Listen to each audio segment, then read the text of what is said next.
as we get ready for halftime of Monday Night Football, it's time for us to go live. Welcome to Believers Talk. My name is Joe, and welcome to this post-game edition of Believers Talk, where we go over the game yesterday between our Buffalo Bills and the Denver Broncos. Buffalo Bills going into the game 7-3, coming out 8-3 as they get that victory, beating the Denver Broncos 20-3 in a game that, guys, I'm not gonna lie, watching it for myself, and I don't know if you. This is a really cool picture between Jim Kelly, Frank Reich got framed. Got the Frank Reich picture from my wife, love her very much, and appreciate that. And got the autographed Jim Kelly photo from mom, so I appreciate that as well. And the autographed Jim Kelly photo is actually personalized to me, both authentic, and we got the frame made. It's really cool. So thanks for mentioning it. King Cam, how you doing? Welcome. Love it. Hey, it's new for today. It's new for today. As many of you might already know, we're working on getting our basement finished. It's not going to be finished until next season, which is kind of unfortunate, but we have a lot of new surprises for that as well. But again, guys, thank you for joining me on Believers Talk for this post-game edition of the game between the Buffalo Bills and the Denver Broncos. Again, the game the Buffalo Bills win, go to 8-3 for the first time since 1996. All throughout Twitter today, I was listening or watching as people were like, you know, how old were you in 1996? What were you doing in 1996? In 1996, I was 10 years old. So obviously it's been a little while, but glad to see us finally make it 8-3. We got a good new young quarterback, second-year guy, Josh Allen. Looks like he is going to be the guy in the future for the Buffalo Bills. Hopefully, at least. That's what we hope for. Hey, Daniel, how you doing? Welcome. And again, guys, thank you guys for me again. Most of you have already know this, but if you're new to the channel, first of all, if you're new to the channel, hit that subscribe button. And everyone watching right now, hit that thumbs up button, hit that like button. Let other fans know we are here to talk about the game yesterday between the Buffalo Bills and the Denver Broncos. For those of you who are new, don't know how I like to do things, obviously every Sunday, either myself or Hashtag Sports is calling the live play-by-play reaction. Yesterday, Mario and Paul did a great job calling the game. I will be live this Thursday. Gobble, gobble. Happy Thanksgiving. I'll be live this Thursday giving you the game between the Buffalo Bills and the Dallas Cowboys. The first time ever the Bills have played the Dallas Cowboys on Thanksgiving. Should be a fun one. Join me for that game. But if you don't know how I do things, after the game on Sunday, after I get to watch it, after I get all hyped up, then after I know the result, I watch the game again.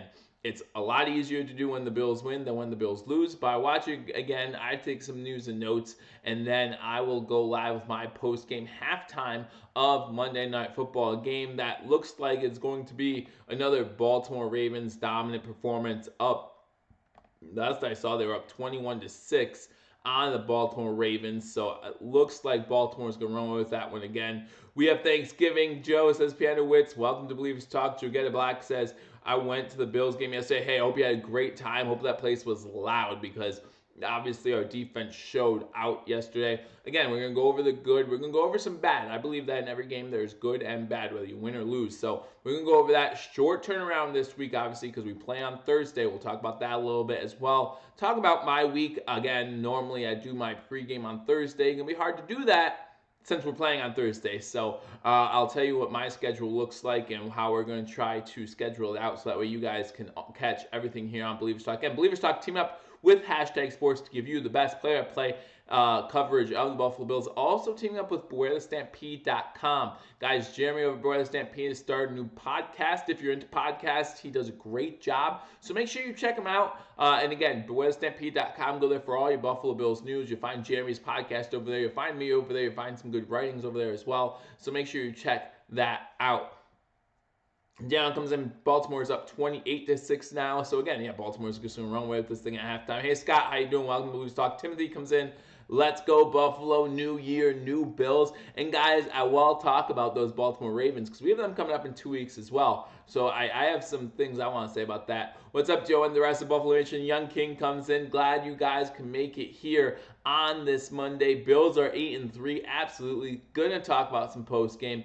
Going to talk about the Cowboys coming up and then the rest of the schedule and what I'm going to do this week for my schedule since it is a short week. So when the Bills win, you know I like to talk about the good first. Let's talk about the positives because there's plenty of positives to go around. But guys, we can't go anywhere before we mention what was seen in my thumbnail Frank Gore makes history in this game. You have to start there. Frank Gore now has 15,289 career rushing yards, moves into third place all time.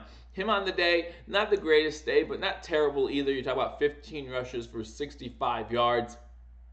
Talking about 15 season career for Frank Gore. Congratulations, Frank Gore, on the 15 season career. Now, if you're thinking, what does he have to do to pass number 2? Well, first of all, number 2 on this list is Walter Payton Sweetness, as many call him. He needs 1,440 yards before he can pass Walter Payton. Now, he won't get that this season. That would be astronomically great if he did. But I think Devin Singletary obviously is going to be our future back, because Devin Singletary had a great day yesterday too. But Frank Gore thinks he can stay around maybe for 2 seasons. 2 more seasons, I think he might be able to hit that 1440 number. Let me know what you think in the comment section. Do you think Frank Gore has a chance to pass Walter Payton for second all time again? 1,440 yards away. I joked with the guys at Hashtag Sports yesterday and said, Frank Gore on his pace is going to need to play a 2028 in order to pass Emmitt Smith for all-time rushing championship.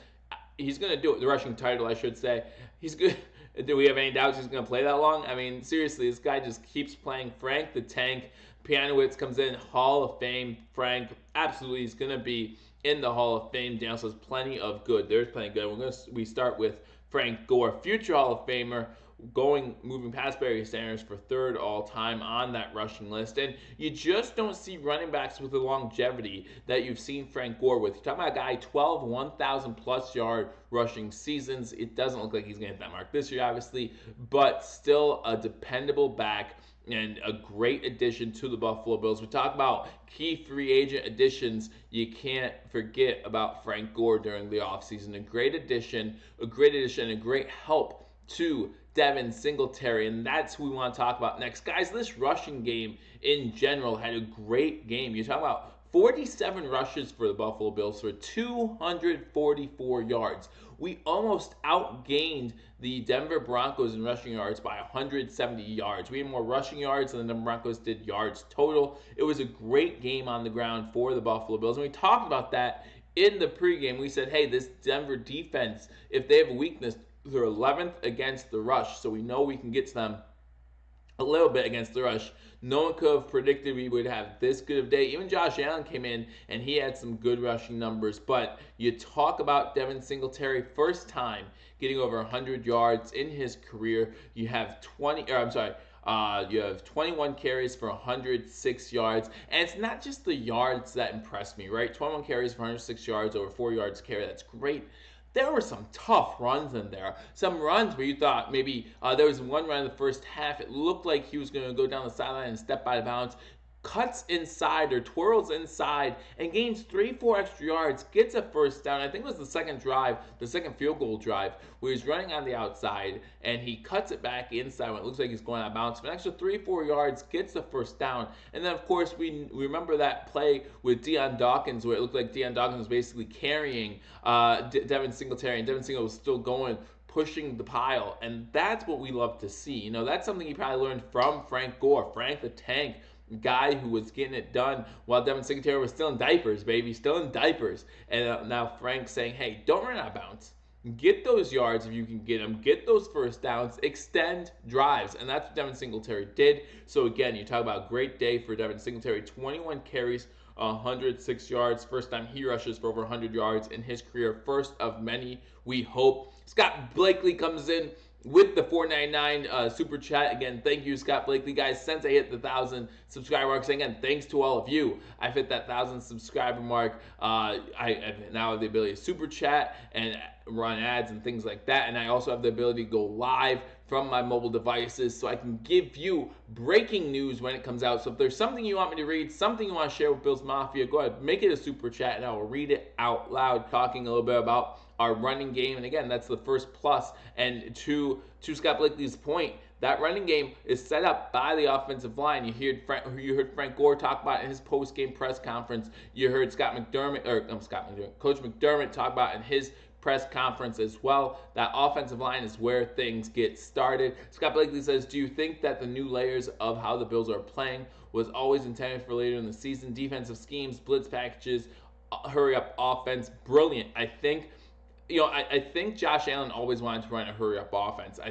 I watched an interview between Josh Allen and Jim Kelly, where even Jim Kelly was praising Josh Allen's intelligence, and he wants to do more what they did in the early 90s with Jim Kelly. Talking about that K-gun offense, it's been working really well. We saw a lot of snaps between 15, maybe 10 and 15 seconds left on the play clock where Allen was hurrying them up. In fact, there was one QB sneak that Allen ran to the outside. The best QB sneak I thought of the day, where he scrambled to the left, saw pressure coming, rolled to the right, was able to avoid pressure, juked one of the defensive ends, runs up the sideline. The play where Devin Singletary had a nice block, right? He comes in, he makes sure he doesn't get a blindside block. He just stands in front of the defender. The defender can't get to Josh Allen, and he goes to the outside, eventually goes out of bounds. You see Josh Allen hurry up. You actually see the Denver Broncos defense trying to hurry up to switch formations because they know they don't have a lot of time to do that, and they're on Denver's sideline. So I think it was great to see that. Frank Gore, the inconceivable truth, it was amazing to see Frank Gore pass Barry Sanders. Probably never see something like that in Buffalo again. Devin Singletary got his first 100-yard game, absolutely.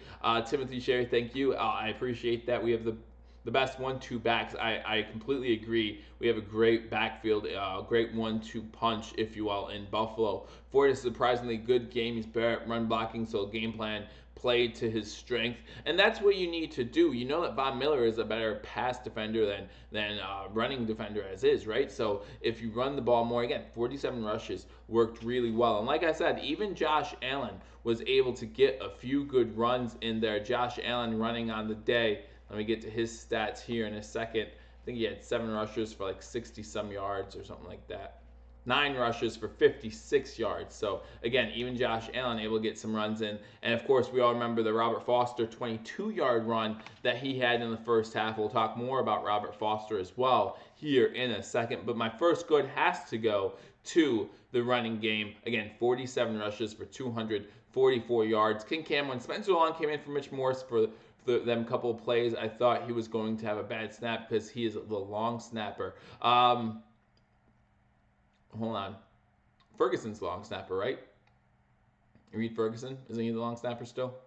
But Spencer Long came in and did a great job, though. Really impressed with what Spencer Long did. So let's go on to our second good of the day. And guys, we could talk all day. We can make a full episode. We can make a full week out of how well this defense played yesterday. This defense played out of their minds. The Denver Broncos didn't even get 100 passing yards. The Denver Broncos on the day only had 134 yards total. We almost outgained them by 300 yards. Our offense had 424 yards, and their offense had less than 150 yards. So great job by and Scott Blake comes in with my point, kind of. Great job by the defense. And again, you could talk about this defense as a whole all day, but there are 3 guys I really, really want to give a game ball to here. The first one has to be, and the most impressive in my mind, has to be Matt Milano. Matt Milano was all over the field yesterday. He was making plays in the passing game, 3 pass breakups in the game yesterday. He was making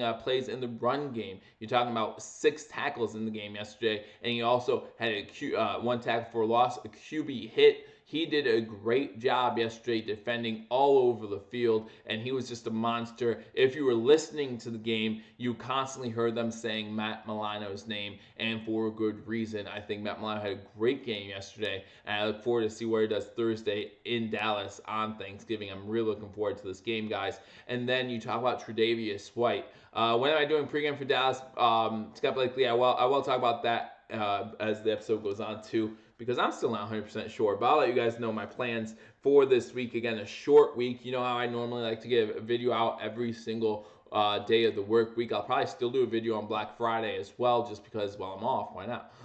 But we'll see what we do. But Matt Milano, great game. Shaq Lawson, you have to give him a shout out as well, right? Shaq Lawson with 2 sacks in this game. Got a lot of pressure on the quarterback in this one, and I thought he played really well. And then, of course, Tre'Davious White on Courtland Sutton. Courtland Sutton on the 5th play, the 5th offensive play for the Denver Broncos, had a catch for 27 yards. Man, that guy shut Cortland Sutton down. They even tried to force feed Sutton at numerous occasions. They tried to get some easy slant patterns. They tried to get him going. Were unable to do it. The second best wide receiver in the AFC as far as receiving yards was shut down by Tre'Davious White. He did a great job yesterday against Cortland Sutton, not giving Denver Broncos a chance to get in this game. We talked on Thursday about taking away the big play potential for this Denver Broncos team. We talked about how during the Minnesota game, on 3 of the scoring drives in the first half, they had a play of 30 or more yards. Well, we took that away. Philip Lindsay had a couple good runs in this game. Let's not lie about it. He had a couple good runs, but we were willing to give them up in order to get some blitzes on Allen in the pass game and maybe make him feel uncomfortable. And we did that. 4 sacks total, 2 by Shaq Lawson, as we mentioned earlier. A great game by this defense. I think that when you come in with a defensive game plan like they had, you hope that works to the extent that did. Now, I know that Denver has a rookie quarterback in there, right? A quarterback that's not used to playing in a place like Buffalo, not used to playing in those type of wins. I know he plays for Denver, but remember, this is still his first season. He's not used to playing in those type of conditions. Very cold yesterday in Buffalo. The wind was picking up at times, and you don't have a guy. Once you have your number one taken away from you, who are you going to throw the ball to, right? You have Philip Lindsay out of the backfield possibly. Noah Fant had a catch or 2 in this game. That was all right. But other than that, this game was a complete shutdown by the Buffalo Bills defense, showing why they're a top 5 defense in the NFL. Great job by the Buffalo Bills on that defensive side. My third positive, let me get to some of the comments before I get to my third positive. Timothy Sheree comes in. Shaq, 100%, absolutely. Trey White is fantastic. He absolutely is. If he doesn't make the Pro Bowl this year, I don't know what you need to make the Pro Bowl. Now, hopefully, he won't play in the Pro Bowl because he'll be in the Super Bowl, but he should at least make it on just votes alone.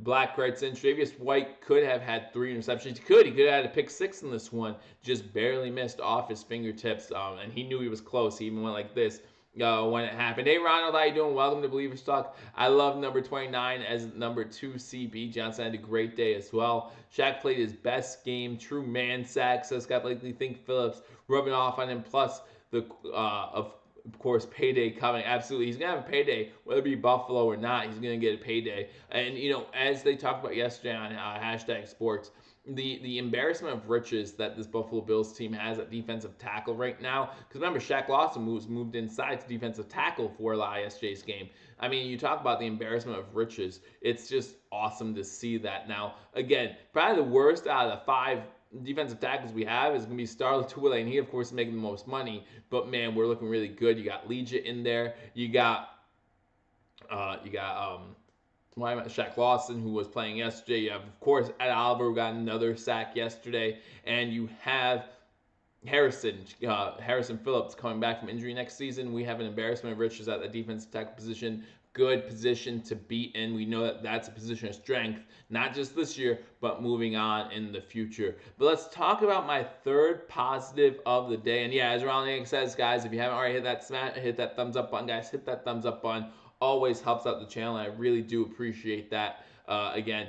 But you want to talk about my third positive of this day, yesterday's game. Third down efficiency, okay? Third down efficiency is something that always helps in games. We talk about the play differential, right? The Bills ran 73 plays in this game. The Denver Broncos only had 42. You're talking about a 31 play differential between the Denver Broncos and the Buffalo Bills. That's because we're able to get those first downs and the Denver Broncos weren't. So you look at this game, you look at the third down efficiency on offense, we converted 50% of our third downs, going 8 for 16 on third downs yesterday. And I know what you're thinking. A lot of you will be thinking the same thing I thought when I saw 8 for 16. Well, we worked it to a lot of third and manageables, right? Well, that's not necessarily the case. In fact, yesterday, we averaged 7.8 yards to go on third down. So it wasn't all these 3rd and 3s, 3rd and 4s. We converted a lot of third and 10, 3rd and 11, 3rd and 12. In fact, that first touchdown to Cole Beasley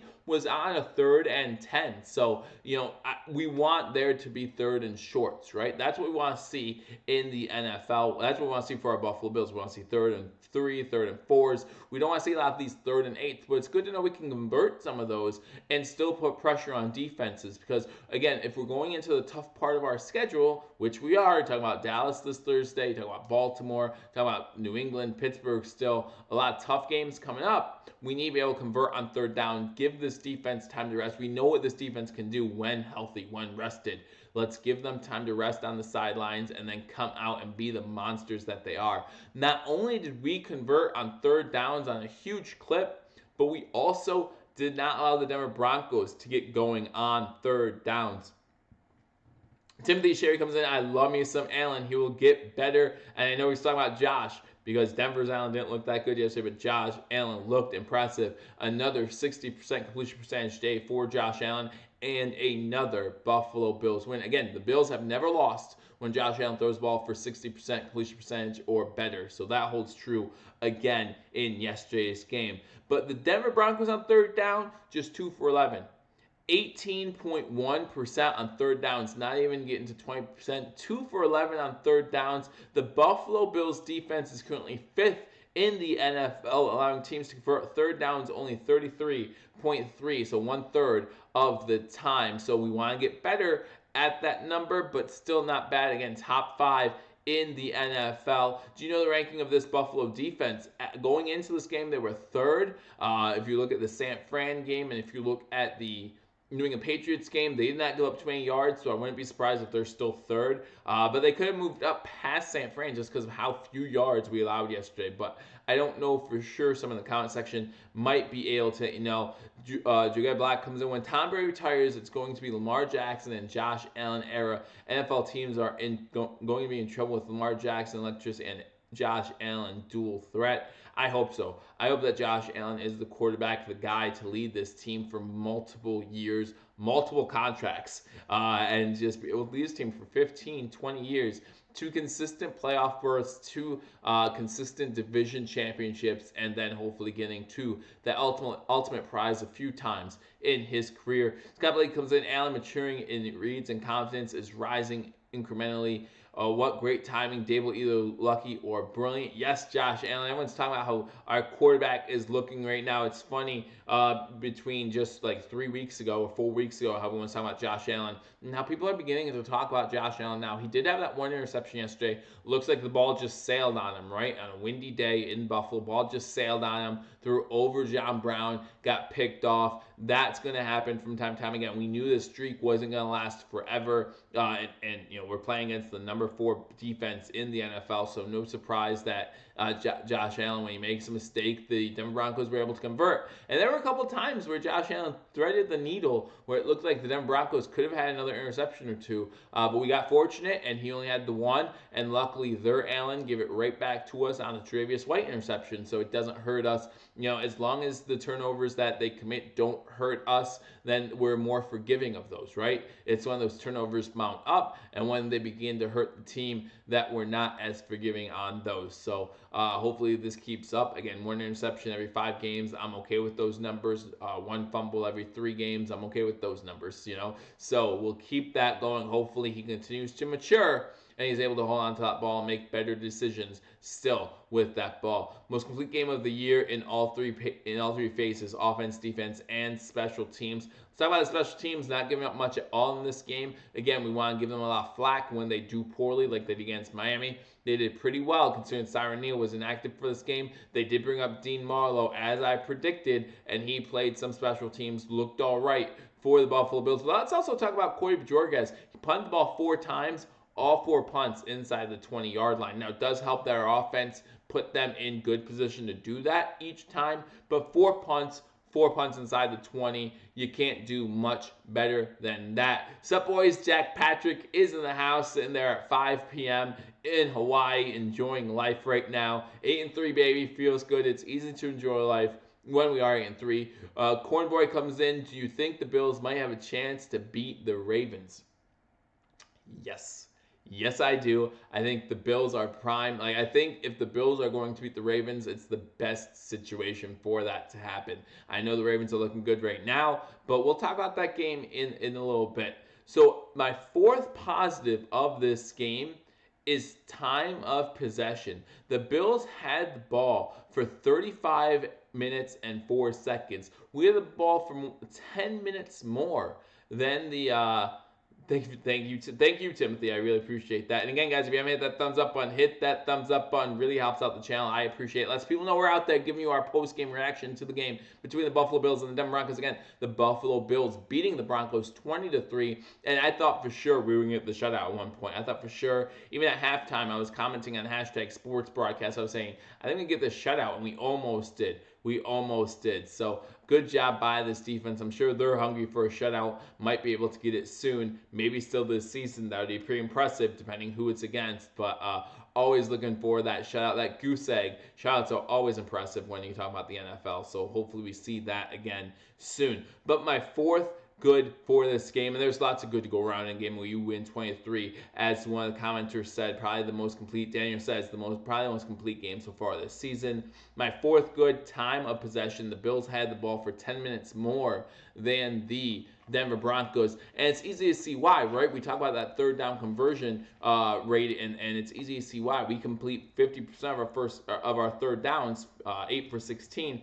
They only complete less than 20% at 2 for 11. It's easy to see why we held the ball for so long. But you take a look at our first two drives, and we'll talk more about these two drives when we get to the -2. But we had the first drive was a 17-play drive, took 8 minutes and 49 seconds off the clock. The second drive, 12 plays, took 5 minutes and 50 seconds off the clock. In two drives, we almost held the ball for a full quarter.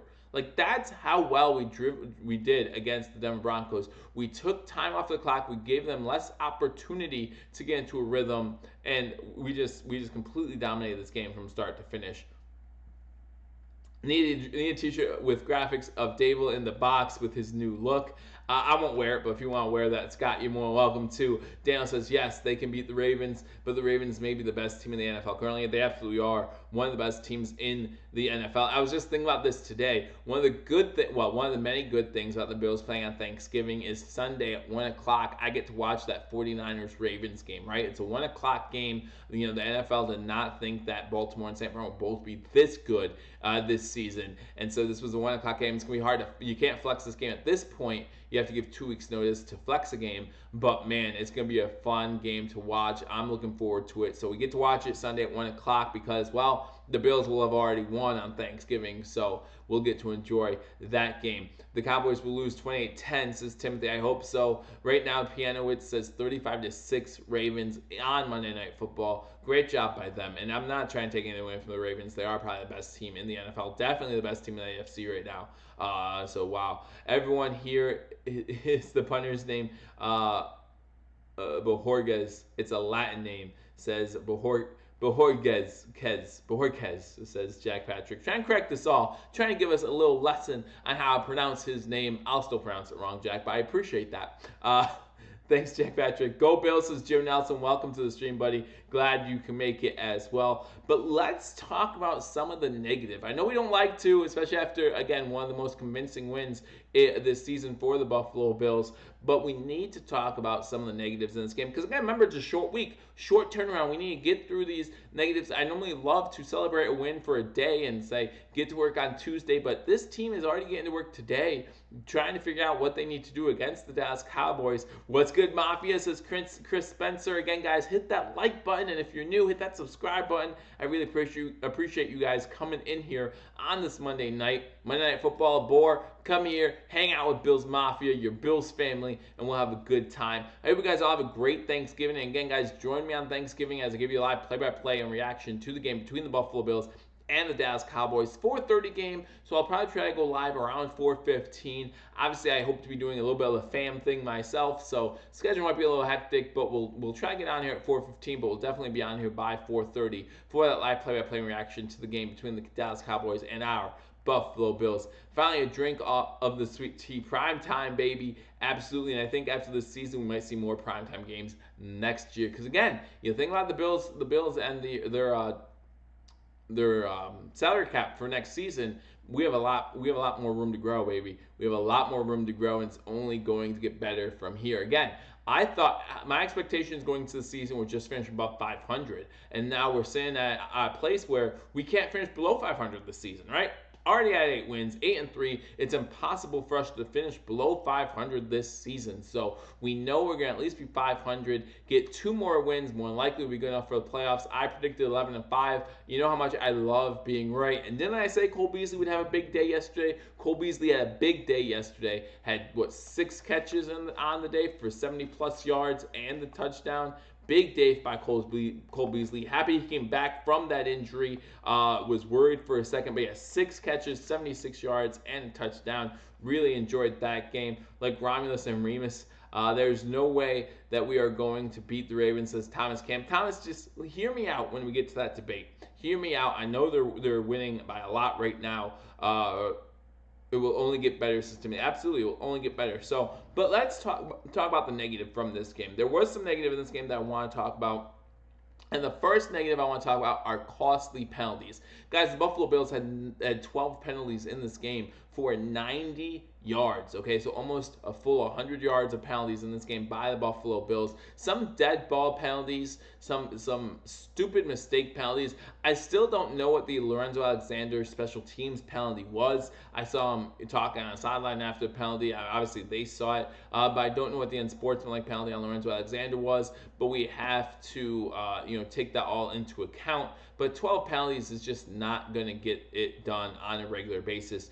12 penalties. That second drive, that second field goal, pretty sure we were driving pretty well, had the momentum on our side, and then we had a stupid penalty, put us back 10 yards, a holding penalty, I believe it was, made us have to settle for a field goal instead of really putting the game away early. I mean, Cole Beasley with a nice catch getting down inside the 5-yard line on that drive, and then we just back up more and more and more. Now, luckily again for us, Stephen Hauschka, good day again, right? Perfect on the day. Don't know if you think he's earned that house money name back or not. Let me know in the comment section if you think we should start calling Hauschka by house money again, or if you still think he's a couple quarters short and he needs to prove something in these big games coming up in order to get that house money name back. But right now I'm still calling him Stephen Hauschka, but he still had a good day yesterday, luckily again for us. But these penalties are killers. We cannot continue to have penalties if we're going to beat a team like the Ravens, right? 12 penalties is too many. The Bills currently average 7.7 penalties a game. That's 24th in the NFL. We need to get above that mark, right? We need to be in the top half of the league in penalties per game if we think we're going to cause some damage in the playoffs. Because again, when you talk about the playoffs, when you talk about this talented teams that make the playoffs, you're talking about disciplined teams, okay? Disciplined teams. Oh, a way to always be in a game: don't commit turnovers, don't commit penalties. You'll always be in a game. If you don't commit turnovers and don't commit penalties, come fourth quarter, you'll at least have a chance to win that game, right? So in most cases, I'm not sure about the Rams right now. I think they would argue with me. But in most cases, you would have a chance to win those games. But anyway, Hauschka qualifies for a MasterCard. Money is back, but he's way away from Amex Black again. Hauschka earned some respect, but back from many Bills fans. I love how Timothy is all in. Hey, Timothy, 100% every single time, baby. I love it. I left ESPN to talk about my blow up. Timothy, Thomas, you love that. You love that blow up doll, and you know what? I've never seen the blow up doll. It might be a very attractive blow up doll, and I don't want to take that away from you. So I'm not gonna disregard any blow up dolls, especially if they can help our Bills win, right? If they can help our Bills win, I'll take it, whoever happens. But the costly penalties need to stop. Again, 12 penalties yesterday, averaging about 8 a game, just not good enough, not going to get it done. My second problem from yesterday's game, my second negative from yesterday's game, is the end zone to TD efficiency again. The second week in a row that we only score field goals on our first 2 drives. Happened in the Miami game as well, where we only scored field goals, kept the Denver Broncos in this game longer than they should have been. I know we were playing the top 4 defense in the league, but when you're talking about a drive of 17 plays over 8.5 minute long drive, that has to end in a touchdown. You cannot settle for a field goal when you've had the ball for more than half a quarter. You're only going to let teams think that they're still in the game. Now, luckily, we played an inept offense in this game, right? An offense that just could not get it going. but that's not always going to be the case. You talk about Dallas Cowboys team coming up. They can hit Amari Cooper. I know we're going to have Trey White on him, and it's going to be a great matchup, but they have some weapons. They have some weapons. Ezekiel Elliott, all you have to do is score that one touchdown. All of a sudden, 7-3 Dallas, even though we had the time possession well in hand. And then again, that second drive, you talk about the penalty making us score 3 again. We just cannot continue to settle for field goals when we have the opportunity to score touchdowns. We talked earlier in the season about how good this red zone team was at getting touchdowns. Well, that seems to have gone away. So even though Brian Daboll's up in the booth, everyone's loving it, everyone's happy about the job he's doing, how well this offense looks, and I'm happy as well. Again, over 400 yards again yesterday, back-to-back games of over 400 yards of offense. You can't beat that if you're a Bills fan. We need to score touchdowns. We need to score touchdowns. Again, halftime, the game's 6-0. 6-0. At halftime, it looked like we had complete control of this game. We only had 4 drives, and again, 2 of them were over more than 10 plays long, and we were still only able to get field goals on both those drives. So we need to do something about that. That needs to improve, and again, we were good at that at the beginning of the season, so we need to get back into that. And that's all I have to say about that. I'm reading my notes still. And that's all I have to say. So let me know if you guys agree. Chris Spencer, my hat off to our O-line. Did you touch on that yet, Joe? Sorry, I was late. No problem, Chris. My first positive of the game, we talked about the running attack going, I think, over 240 yards rushing in this game, 244. And in that, we talked about the offensive line. Everyone was worried about the offensive line. Everyone, especially Cody Ford versus Von Miller. And Cody Ford did a great job. And you talk about the offensive line after Mitch Morse went out, right? Spencer Long came in, and we moved around the offensive line. And you do have to give credit, or not credit, but you do have to kind of be grateful that Mitch Morse had that concussion in training camp, in preseason. So we knew we were rotating offensive line. So as soon as Mitch Morse goes down, and again, hopefully it's not a serious injury, but it's not something that was completely obtuse to the Buffalo Bills offense. They were like, okay, well, we've had this happen before. What did we do? This is what we did. This is how it works. And they did a great job protecting Josh Allen. Again, only 1 sack on the day for the Denver Broncos. Again, over 240 rushing yards for the Buffalo Bills. The offensive line did do a great job, and I will happily talk about that again all day long. All night long. I like to sing and dance sometimes. I give you a show. I don't just talk football. I sing, I dance. I give you guys a show. You're welcome. And I don't even charge. Scott Blakely comes in. What do you think about that Brown TD? Holy blank. How the heck does the ref call that incomplete from the beginning? Ridiculous. No movement.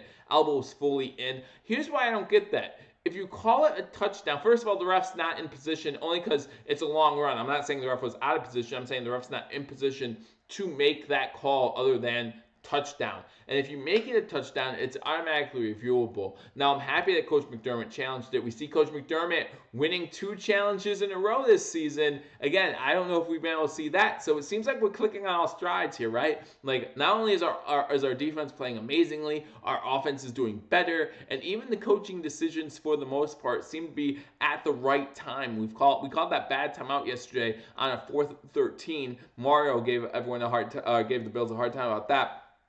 But again, we're making good decisions. So second challenge in a row, won by Coach McDermott. And I don't know why you don't rule a touchdown, because again, if you rule a touchdown, it's automatically reviewable. When you talk about only getting 2 challenges a game, now yesterday it did end up hurting us, but if you only get 2 challenges a game, possibly 3 if you get both right, then you don't want to waste it on something that could have been called another way and force the review anyway. So I don't know how that was not called a touchdown. We need 2 strong offensive performances in a row. Other teams have to plan for Singletary, Brown, Beasley, and the tight end DeJour. And most of all, Josh effing Allen, baby. Absolutely, says Jack Patrick. And again, I think, Jack, you've brought this up lots of times. There's not a single one person that you can look at on our offense and say, we have to take him out of the game. We can't let him beat us, right?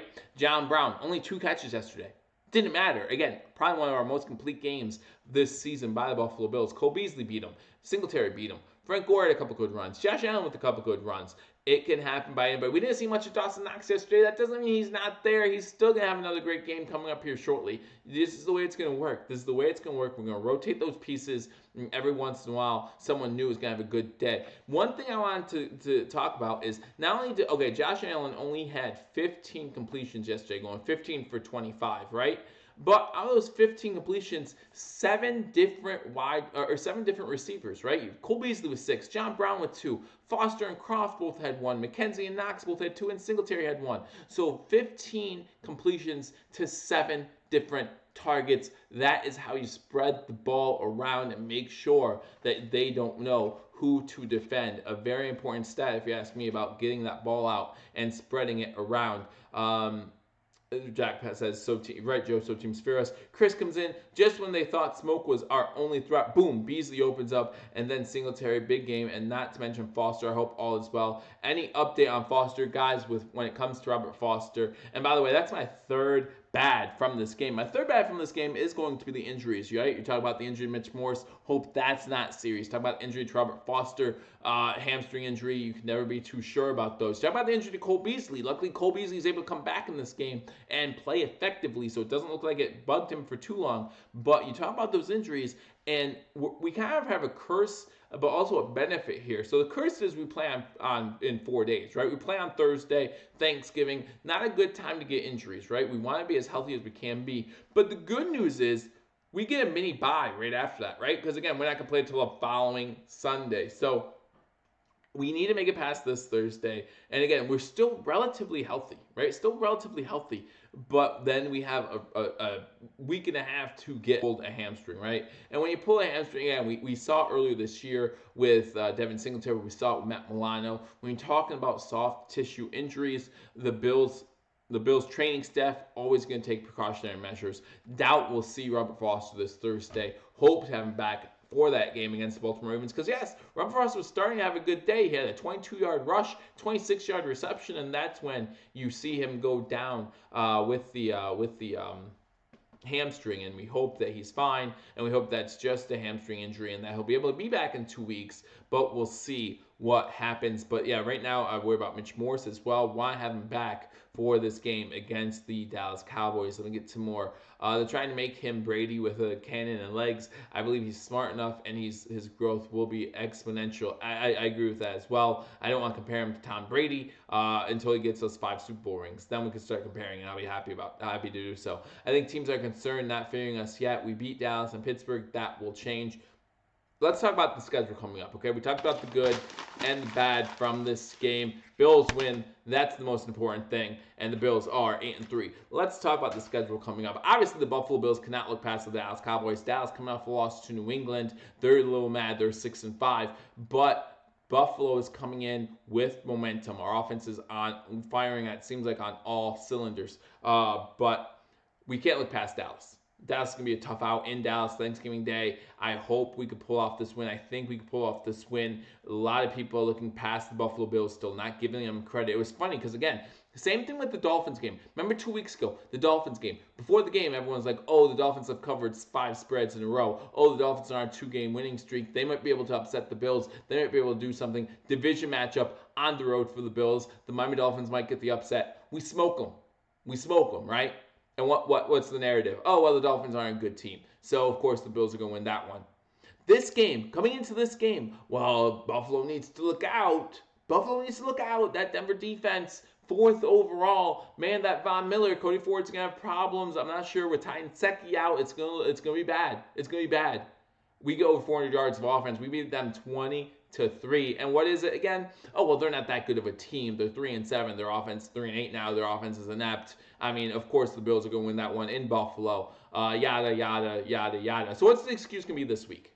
Because when we beat Dallas on Thursday, they're going to be 6-6. They're not going to be above 500. So all of a sudden, we still can't beat an above 500 team, even though the Tennessee Titans are above 500 now and we beat them. But still, that's not the point. When does the narrative change? It will change for that Baltimore Ravens game. And Bills 30, Dallas 10, turkey going to taste good, man, says Scott Blakely. I would love to see that. Chris Spencer, my brother, is hardcore Ravens fans. It's been tense convos. I hope we really win that game. Chris Spencer says, let's go. Not just the yards. He gave another threat for linebacker eyes in motion.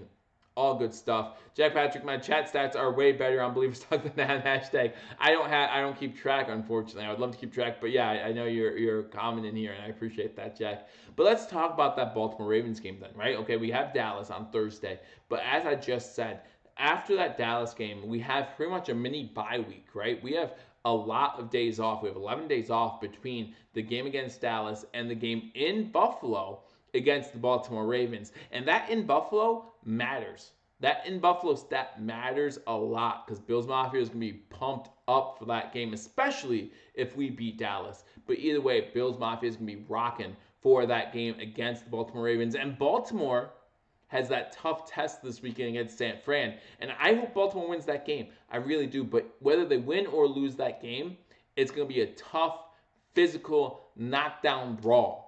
Right? It's going to be the top offense versus the top defense.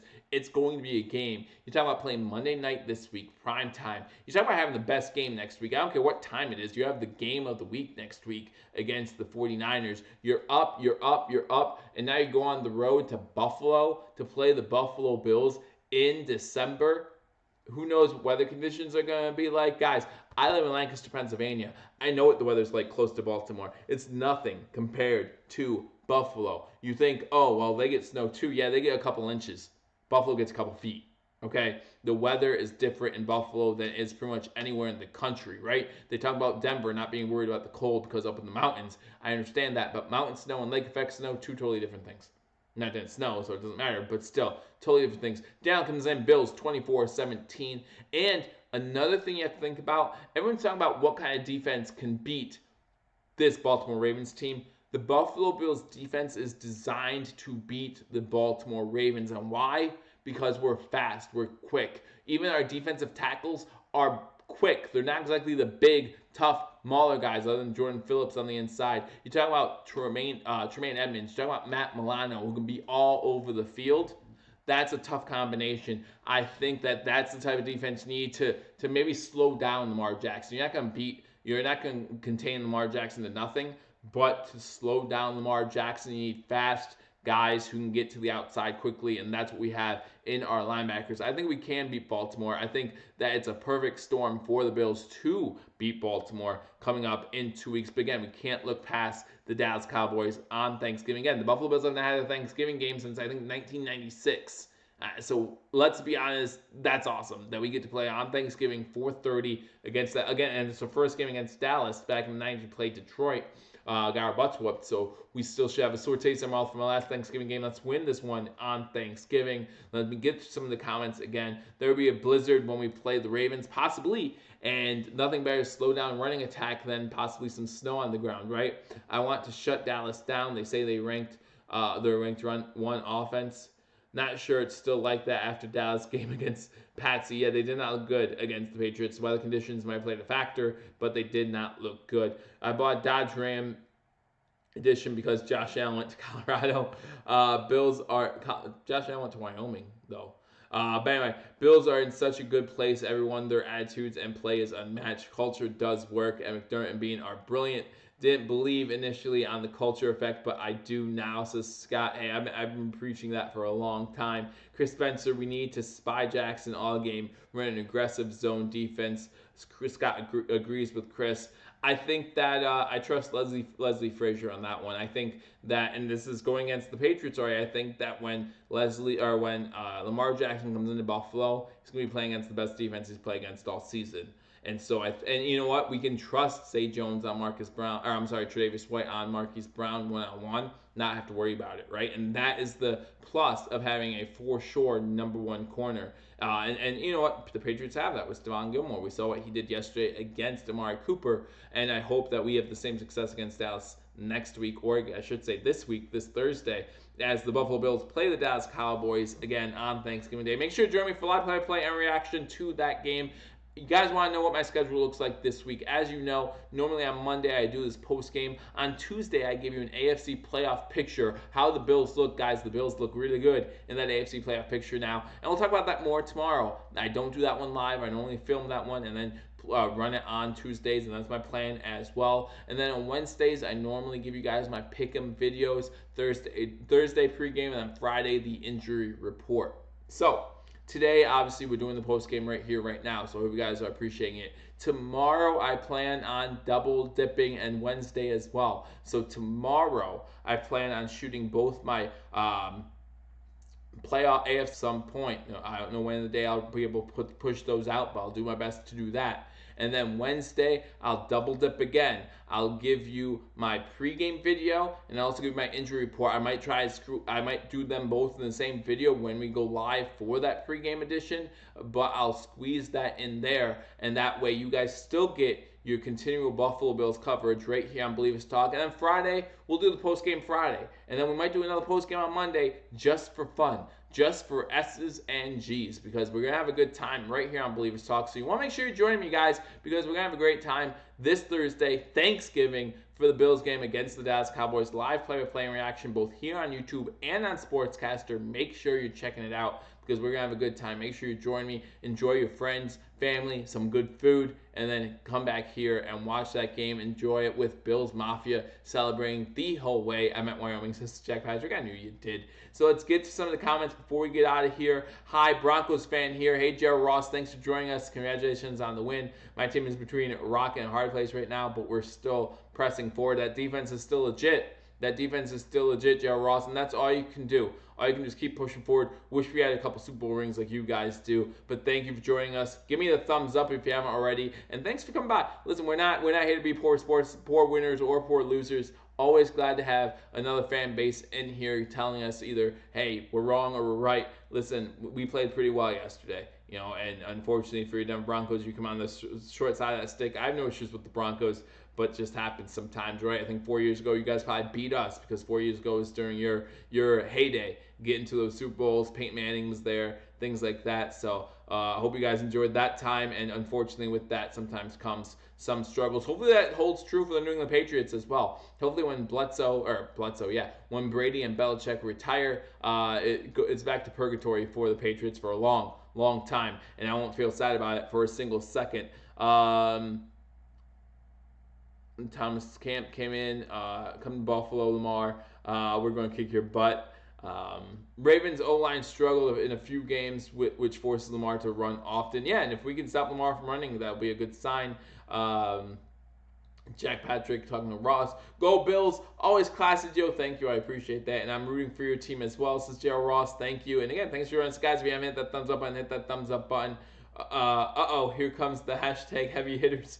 Hey, they're coming in. I appreciate all of you guys for coming in. I appreciate you guys joining me for this Monday day after edition post game. Buffalo Bills again beating the Denver Broncos 20-3, moving to 8-3 on the season. The first time we've been 8-3 since 1996. Again, I was 10, so it was a little while ago. I remember where you were in '96. Some of you might not have been born. Right, King Cam, if you're still joining me. But now it's good to see us winning again. Good to see a young quarterback who looks like, for all intents and purposes, is going to be the future here in Buffalo. Has that character you want, has the skill set you want, and then let's hope for the results that we want, okay? So again, thank you guys for joining me on Bill-ievers Talk. Again, if you haven't hit that like button already, hit that like button. If you're new to the channel, hit that subscribe button. Just went over my normal weekly schedule. Obviously, things condensed this week, but we keep you covered on all Buffalo Bills sports. Keep you up to date on the Sabres, too. Sabres had a rough day today against the Tampa Bay Lightning. Keep you up to date on the Buffalo Bulls, basketball and football. All of Buffalo sports, so make sure. Couldn't chat, says Juan Castillo, but heard everything. Great preview. Thanks a lot. Hey, Juan, thanks for joining me. Thanks, Scott. Thanks, everyone, for joining me. Thanks, everyone, keeping the chat live and active. I always appreciate that. And make sure, again, you hit that like button, hit that subscribe button. If you're not watching this live, leave a comment. I'll stick it back to you. I probably missed a couple things, but we always have a good time here on Bill-ievers Talk. So thank you for joining me. I look forward to talking to you all soon. I'll see you tomorrow. Until I do, go Bills.